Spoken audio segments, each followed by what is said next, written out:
जय विष्णु भगवान की, जय कार्तिक मास की, जय कार्तिक महीना की, जय कार्तिक मास की। पथवारी की कहानी। एक बुढ़िया थी। उसने अपनी बहू से कहा कि दूध दही बेच आया कर। वह बेचने गई तो रास्ते में उसे औरतें पीपल पथवारी सींचती हुई मिली। उनको सींचता देखकर बहू ने पूछा कि तुम क्या कर रही हो? औरतें बोली कि हम पीपल पथवारी सींच रही हैं, इससे अनधन होता है।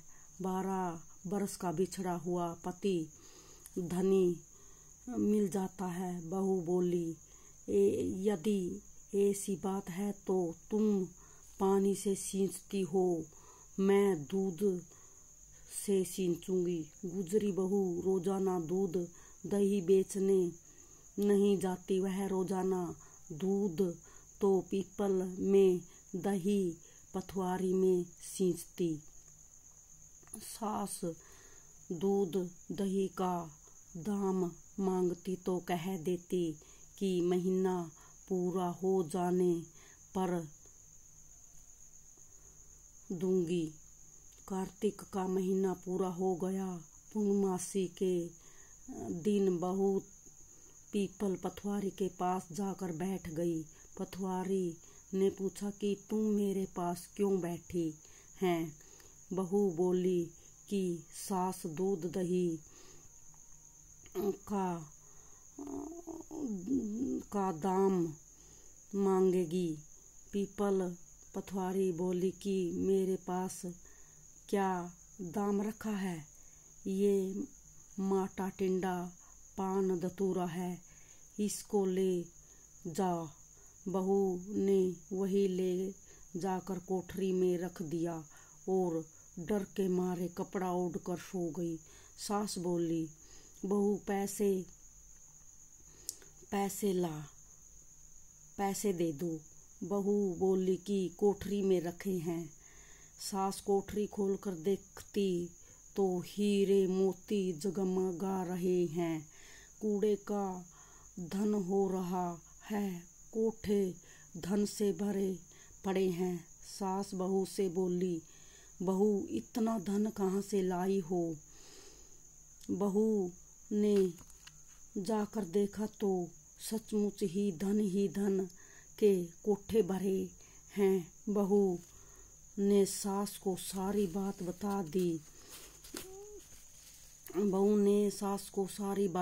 दी। सास ने बहू से कहा कि अब मेरी बारी है, मैं भी कार्तिक सींचूंगी। अगला कार्तिक आया। सास दूध तो बेच आती और हांडी धोकर पथवारी में चढ़ा देती। सास बहू से बोली कि मेरे से दाम मांग। वह बोली, सासू जी, कोई बहू भी सास से दाम मांगती है, पर सास कहती है कि तुम मांग। बहू बोली कि सासू जी पैसे लाओ। तो वह पीपल पथवारी के पास जाकर बैठ गई। पीपल पथवारी ने सासू को माटा टिंडा भांग धतूरा दे दिया। उसने ले जाकर कोठरी में रख दिया। बहू खोलकर देखती तो कीड़े मकोड़े बिल बिला रहे हैं। बहू ने कहा, सासू जी यह क्या है? सास ने आकर देखा तो बोलने लगी, पीपल पथवारी तो बड़ी दोष पिटन है, इसको तो धन दिया, मुझको कीड़े मकोड़े दिए। तब सब कहने लगे कि बहू तो सच की भूखी सींची थी, तुम तो धन की भूखी सींचती हो। हे पीपल पथवारी माता, जैसे बहू को दिया वैसे सबको दियो। जैसा सास को दिया वैसा किसी को मत दियो। जैसा मन से बहू ने सींचा वैसा तो पीपल पथुआरी माता ने उसको फल दिया। जैसा सास ने सींचा वैसा पीपल पथुआरी ने सास को दिया। कहते हैं सुनते हुंकारा भरते सबको ही, पीपल पथुआरी माता फल दे। चार गड़े अमृत भरे, दो कहनाड़ा के दो सुननाड़ा के, बोलो अमृत हरे। जय कैतक महाराज, जय श्री कृष्ण महाराज, जय विष्णु भगवान की जय हो।